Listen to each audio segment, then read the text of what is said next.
All right. Bubba, I am so excited. What are you so excited about, my brother? I'm so excited because this is episode 1. You know what it's episode 1 of? The Rebellion. It is episode 1 of The Rebellion. Isn't that awesome? That's so great. Episode 1, we'll just call it the wake-up call. Hey guys, welcome to The Rebellion, the show bringing the fight to self-entitlement. My name is Caleb. I'm Josh, and we're just two brothers on a mission to inspire our generation to make educated and informed decisions, so that we can help them move from a place of entitlement and self-pity to a place of empowerment. Why would we do that, Caleb? Well, the truth is, our generation has been lied to, and we want to help take the mask off of the true enemy and expose their devious plan. Then, we hope to show you the true path to success and what real education means. At that point, it will be your choice, a choice every hero faces in every great story. Do the hard thing, the painful thing, in fact, even the scary thing that could lead to death, or take the easy way and survive, but be forever enslaved to their circumstances. I know this sounds like a colorful description, but in fact it's the truth, and the stakes really are that high. So the first step is we need to address the problem. The problem is we are a generation that wants to be spoon-fed. We are a generation that cannot comprehend what putting in the work and putting off instant gratification really means.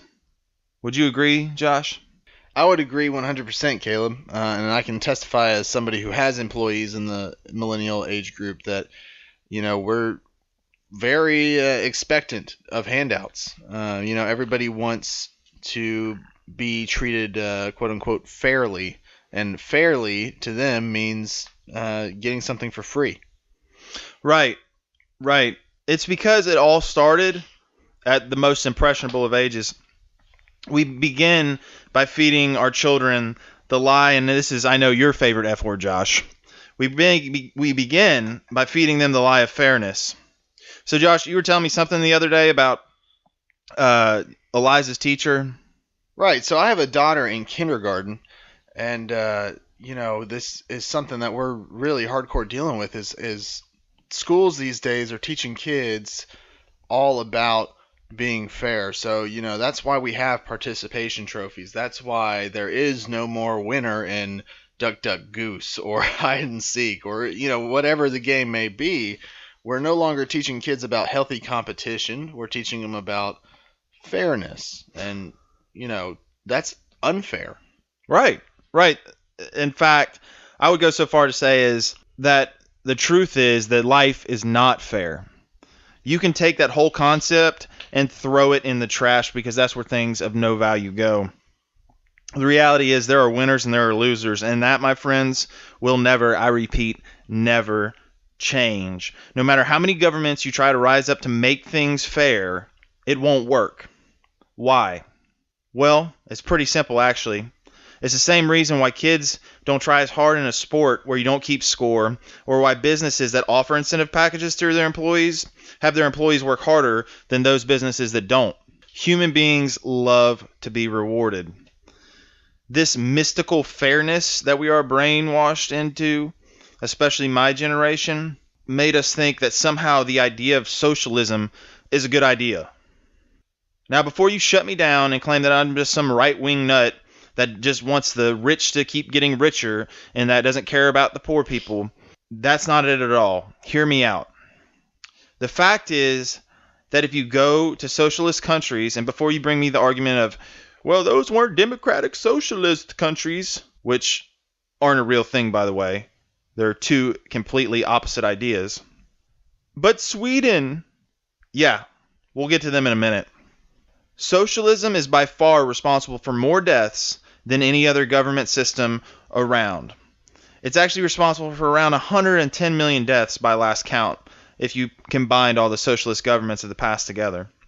Far more than quote-unquote evil democracy and corporations and all the coups that we've done to overthrow socialist governments, which, by the way, have no evidence. Most of these horrible socialistic dictatorships that ended up turning into massive killings of different kinds of people weren't from aggressive takeovers. They were actually voted in. You know why? Because they sold a well thought out lie to a disenfranchised youth of that generation. Sound familiar to anybody? Does that look like the demographic of millennials in the United States today? That we were sold a lie, we were told to jump through the right hoops, and everything would be okay. We would get the nice upper middle class job if we just went and got our 4-year degree. But the fact is, there's tons of people that have 4-year degrees that are working the same jobs as high school dropouts. Well, why is that? Is that because of greedy corporations? I don't think so. We'll get back to that in a minute. The next thing I want to address is that there's this idea that is being preached through the media, that is being preached through, especially in my generation, that somehow socialism is the morally superior government. But the fact is, how is killing around 60 million unborn babies since the Roe v. Wade decision under the guise of a women's choice morally superior? What about the child's right to life? Why is it that because you aren't prepared for the responsibility of a child, it has to die? Why can't you let it be adopted? Because you don't want to have to deal with the repercussions of the decision that you made, that you might get made fun of? So it's okay to take an innocent baby's life? I'm in no way condemning people who have had them and regret it because they were scared or didn't know what to do. I understand that. Because the fact is, they were told that everything would be okay, that this is how things go, that your life would be over if you had this baby, even though there are a ton of parents out there who would love to adopt a baby, who pay thousands upon thousands of dollars to adopt a child. But what I am saying is that the policy is completely wrong. And the fact that you think your choice is morally superior to the life of an unborn child is just the beginning of the lies. Another great one that I love, Josh, is, and you'll probably be able to speak on this one too. I keep seeing this line appear over and over in the Bernie Sanders camp. And it's the line of, well, Jesus would vote for Bernie because he loved the poor. Right. Yeah. Last time I checked, Jesus is God. And the only person Jesus would vote for is himself. And he wouldn't even have to vote because he's already God. Secondly, if you want to twist the Bible or God's word to further your political agenda, you should really come up with a better argument.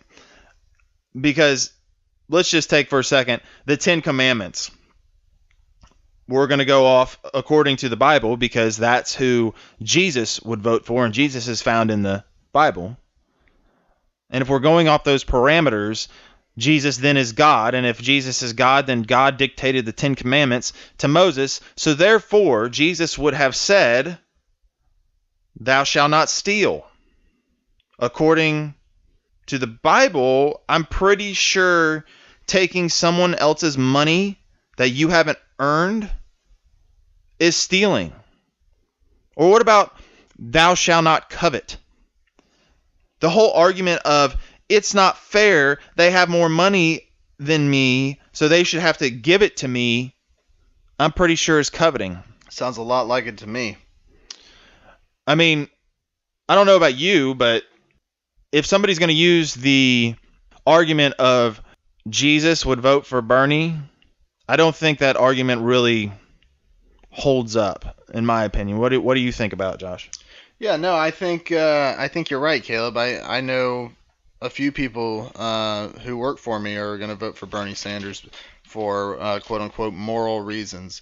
But these are the same people who see no problem murdering, like you said, a child inside of the womb, who in fact don't even consider it to be alive, yet won't eat meat because of factory farming. Oh man, Next episode, we will be diving in that much, much deeper. But we got a lot to cover, so that really brings us back to fairness. If socialism is all about fairness, and it's going to make everything so much better, and where it betters everyone, then how is it fair to make another person support me or you?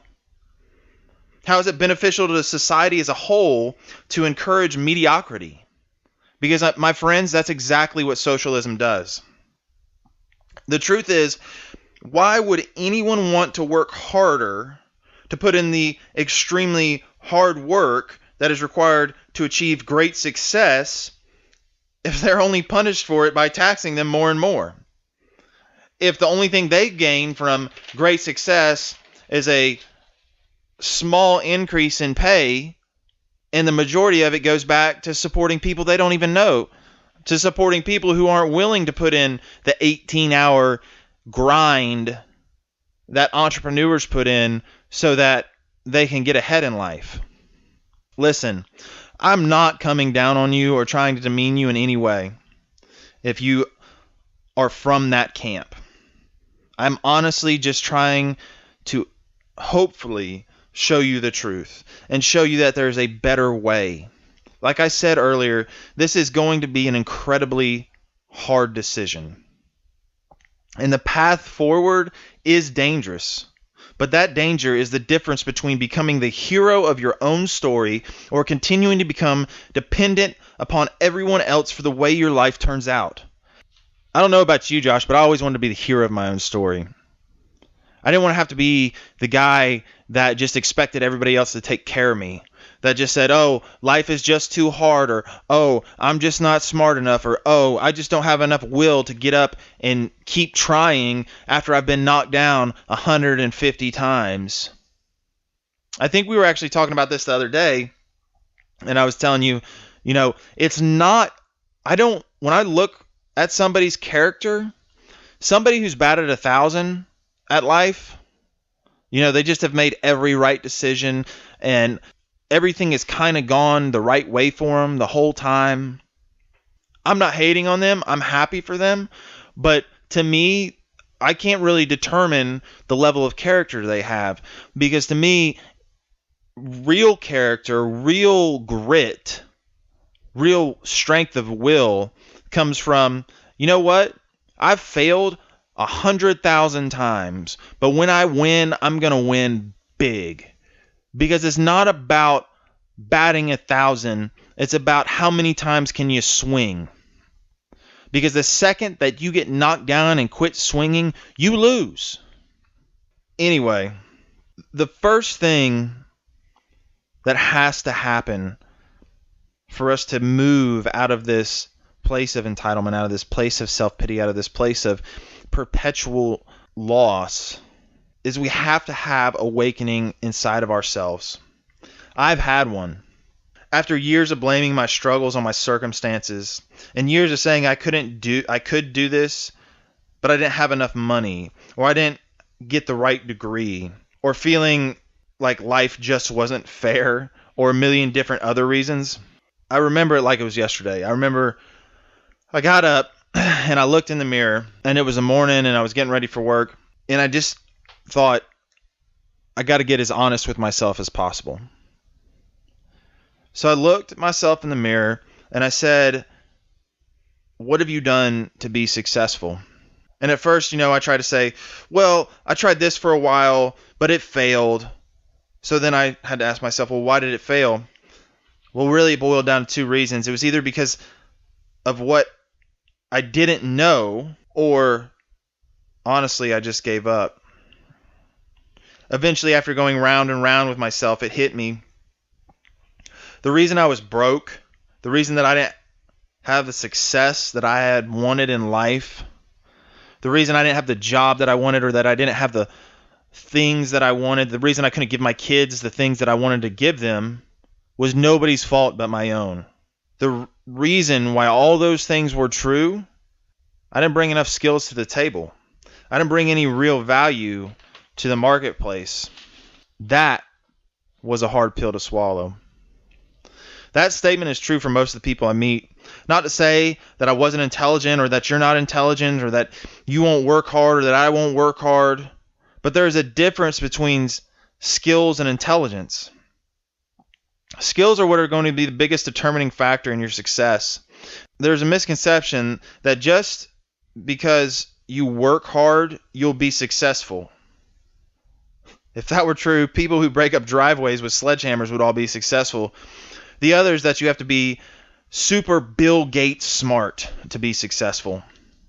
If that were the case, explain to me Honey Boo Boo or the Kardashians.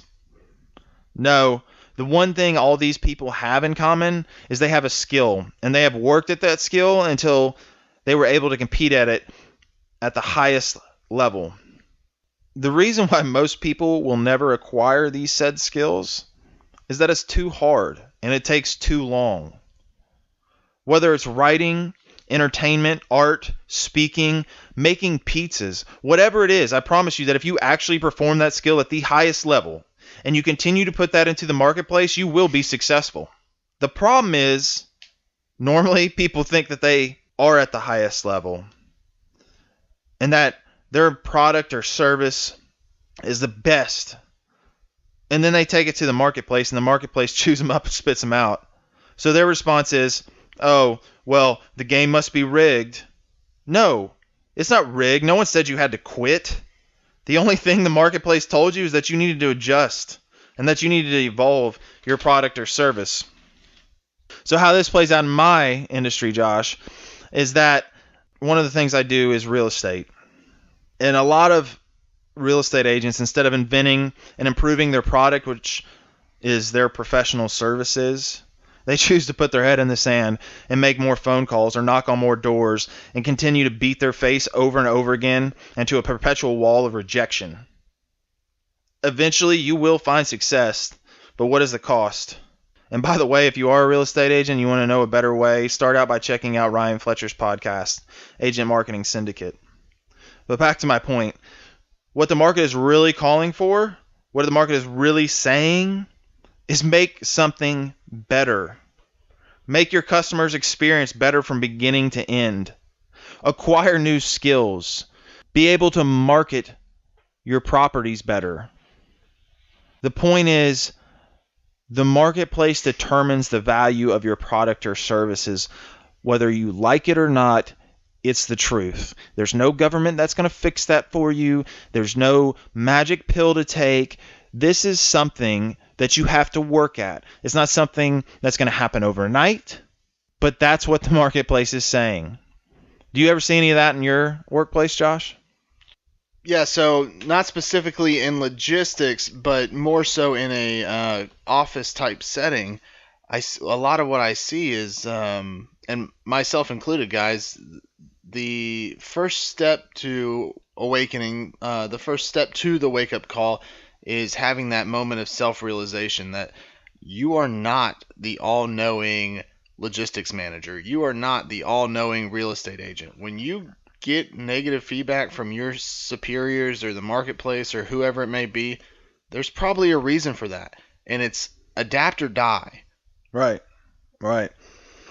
You know, the first step to failure is to think you know everything, to be unteachable. That was something my dad taught me a long time ago. He said the first time you want to be considered a fool is think that you've got it all figured out or that you can't be taught anything else. And I'm guilty of it in real life, but you know, we all make mistakes and we have to keep moving and we have to keep adapting. So that leads me to the question then of how do we acquire these said skills? How do we improve our product or our service? Well, really, it's pretty simple, but it's not easy.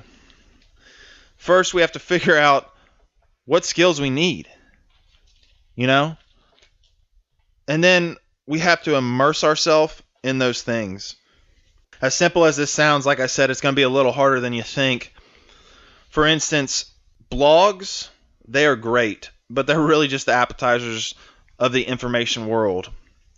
I can sit down and I can read 25 blogs, and I can gain a couple little nuggets here and there that will help me either improve my marketing or improve my business acumen or improve how I communicate with my customers.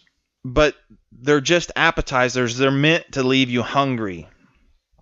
Really, the best source of in-depth analysis is books. And before you scream at me, oh, I'm too poor, just so poor. Listen, I understand poor. Been there numerous times. But guess what? There's these, Josh, you're going to have to help me out on this one.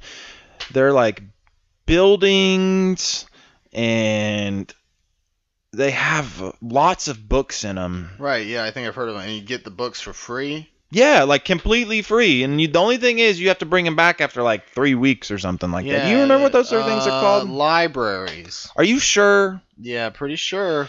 Yeah, and They're I'm pretty public. and still free, right? Right, yeah. Like 2016, you can still get books for free. It's weird. So the I'm too poor for books excuse isn't going to fly here, guys. Literally, there's a library 5 minutes from my house, and I can check out as many books as I want, and I can read as many books on any subject matter I want and improve my knowledge. One thing you do need to look out for, though, is a book might say it's about your chosen subject matter, but it's not really going to be. Going back to real estate, most real estate books are really just books on sales. And sales, in my opinion, and according to consumer reaction, is the one thing that is dragging that occupation down.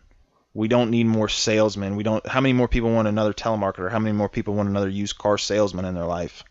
What we need is people who understand how to improve skills, people who understand what the real meaning of marketing is, not just advertising. So my suggestion, though, to figure out what books you should read, where you should acquire sound information, is find the person that is the most successful in your area of expertise or in your chosen field that you want to improve your skills in, and study them.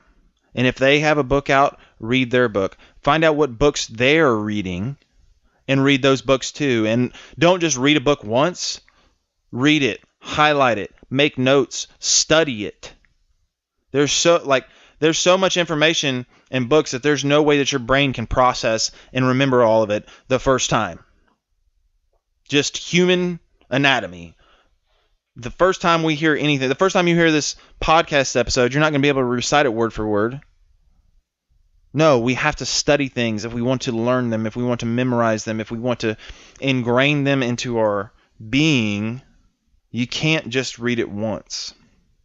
And then once you've read it multiple times and that you've taken notes, take the concepts and ideas from that and mix and match them. Come up with something new. Come up with something original. But the most important step in skill acquisition hasn't changed since you were a kid. Guess what it is, Josh? I don't know. What is it? Practice. Practice makes perfect, right? That's what I was told. I mean, did you come out of the womb knowing how to walk? Can't say that I did. I don't think I did either. Guys, I know this sounds like, haha, pretty simple. How does this help me? Where's your golden key? Where's your super special piece of knowledge that's going to catapult me to the front of the line? There is no catapult. That's the problem with our generation. We keep thinking that there's some catapult. There's no catapult. You have to practice. How does an athlete get faster? He practices sprints. And then when he's practicing sprints, he adds weights and other kinds of resistance and then practices some more. When I was in the Army, I watched people go from fat, out of shape, uncoordinated, little tiny bunnies waiting to be slaughtered to lean, mean, highly proficient killing machines. How did that happen? One word: execution. In the Army, there is no I'm too tired to run. There's just run. There is no time out, I'm not ready yet. There's only execute or die. The same things are true in business.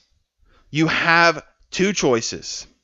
Execute till you sharpen your skills and become so proficient that you are performing at the highest level in those said skills, or suffer career death and go protest for $15 an hour to flip frickin' burgers.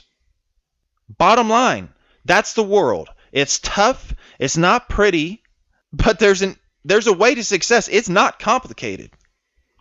Practice said skill till said skill is better than everybody else at said skill, and then continue to put it into the marketplace no matter how many times you get punched in the nose. And guess what? Eventually, after enough grinding and enough hard work, you will make a very good living. You will find success, no matter the arena. Josh, you do a lot of work in logistics. I know you got some other things going too, but let's just talk about logistics for a second. The first day you started in logistics, Sure. were your skills nearly as sharp as they are right now? No, and frankly, I had no idea what I was doing day one. Right. And day one, did you make as much money as you make right now? No. So, then if I'm understanding this correctly, the formula works a little something like this. Get better at my job, get better at said skill, equals increase in money. Correct? Correct. Now, one important key to that is it's not an instant thing. It took me about 7 years to double my salary. 7 years of practicing skills, 7 years of learning, and not just in logistics, but learning how to work my way through an office environment. Right. 7 years of grinding in order to get to the position I'm at now, and I'm not done. Yeah, that's the thing, is that it never ends. Like, we just think, oh, we've done this for a year. We've done this for 2 years. So we must be at the top of the game. And that may be true. You may be at the top of the game of your skill, but the second piece to the skill thing is that if your skill is easily mastered, you're not going to make a lot of money because everyone can do it. Not saying that there's anything wrong with the people that master that skill. But if you want to make more money, don't get mad that you have mastered dropping French fries in a deep fryer and pulling them out. Don't get mad. Like, I couldn't get mad when I mastered bartending. And I wouldn't even say I mastered it. I think I did a pretty highly proficient skill for a period of time in my life. But I couldn't get mad when I wasn't making the money I wanted to make, because the fact is, there's lots of people in the world that can figure out how to be a highly proficient bartender. Like I said, if I had taken the time and effort to just go from highly proficient to exceptionally skilled, like the guys that are, winning flair competitions or are getting huge media reviews for being the top mixologist in North America. Guess what? I promise you, they made a lot more money than me. But they deserved to, because they put in the time. When I was, just having fun in my free time or hanging out with my kids, which is okay. That's what I was trying to do. But I then no longer had the argument of, well, these guys are doing the same job as me and they make more money. Yeah, they make more money because they got more skills. Like, guys, we got to wake up. We cannot continue to compare everyone that makes more money than us and go, well, it's just not fair that, we're just doing the same job. No, you're not doing the same job. The CEO of a one-person company and the CEO of a corporation that, I don't know, God, I don't even know how many jobs Walmart does. Let's say 10 million. Just throwing that number out there. But the CEO of a 10 million employee corporation probably has a lot better skills at running a giant corporation than the guy who's making radios out of his basement.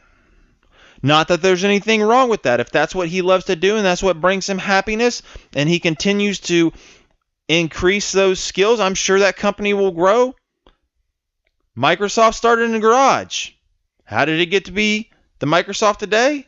Bill Gates executed and practiced his skills and put people around him and taught them those skills and scaled from there. But it didn't start because he was sitting on his butt whining about how life wasn't fair and how he deserved to get paid just as much as the next guy. It's really simple, guys. Understand you have a problem. Have an awakening inside of yourself that you're able to be honest with yourself and say, you know what? I need to improve.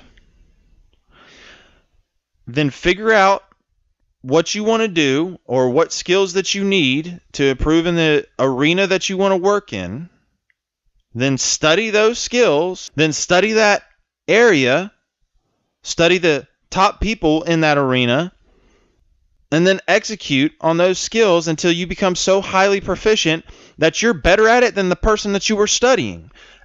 And I promise, with all my heart, with all the knowledge that's in my head, you will be successful. You will reach a level of success that you never dreamed of. But don't lie to yourself. Don't go, oh, I tried it one time and expect that that's going to work. This is something that you're going to have to grind out, that you're going to have to work. You're going to get punched in the face a million times. But how much drive do you have? Anyway, guys, I'm going to stop it there for today. I want to just say thank you so much for listening. Me and Josh, we would love to hear your thoughts, questions, concerns. You can send them to me at caleb@calebradford.com. That's CalebBradford.com. Please leave us an iTunes review. We crave your feedback. As always, we can't thank you enough once again for giving us some of your precious time. I hope you will continue to join us in this rebellion and help us spread a message that empowers people to become better. Bye.